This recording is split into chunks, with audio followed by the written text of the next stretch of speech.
रात के 2:47 थे। हाईवे बिल्कुल सुनसान था, ना कोई गाड़ी ना कोई इंसान, सिर्फ एक अकेली कार और उसके अंदर रोहित। मोबाइल का नेटवर्क कब का चला गया था और पेट्रोल मीटर रेड जोन को टच कर रहा था। रोहित के हाथ स्टीयरिंग पर पसीने से भीग चुके थे।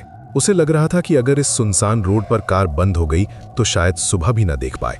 तभी उसे दूर एक रोशनी दिखी, एक पुराना सा टूटा फूटा रेस्टोरेंट। बोर्ड पर लिखा था आखिरी मंजिल। लाइट्स जल रही थीं लेकिन आसपास एक भी गाड़ी नहीं थी। रोहित ने कार रोकी और रेस्टोरेंट के अंदर गया। अंदर जाते ही उसे अजीब सी ठंडक महसूस हुई।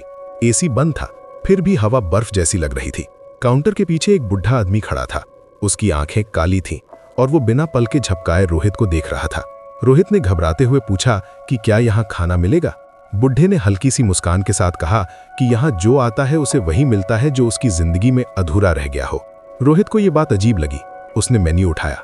मेन्यू में किसी भी डिश का नाम नहीं था, सिर्फ कुछ नाम लिखे हुए थे, रमेश, पूजा, अंकित और सबसे नीचे रोहित। अपना नाम देखकर रोहित के पैरों तले जमीन खिसक गई। उसने गुस्से और डर में पूछा कि उसका नाम यहाँ कैसे है।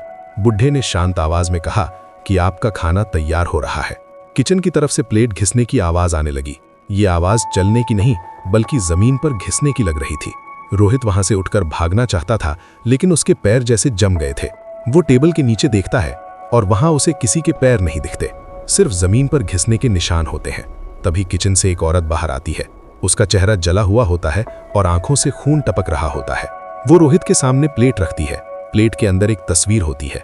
तस्वीर रोहित की कार के एक्सीडेंट की होती है। जली हुई कार और टूट चुका हाईवे, ये उसका फ्यूचर होता है। औरत धीरे से कहती है कि जो यहाँ खाता है वो कभी यहाँ से जाता नहीं। बुढ़ा जोर से हंसा और रेस्टोरेंट की लाइट्स एक एक करके बंद होने लगती हैं। रोहित जोर से चीखने लगता है। अगली सुबह पुलिस को उसी हाईवे पर एक जली हुई कार मिलती है।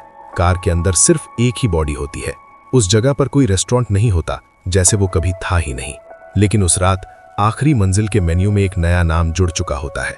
इस रोड पर भूख सिर्फ पेट की नहीं होती,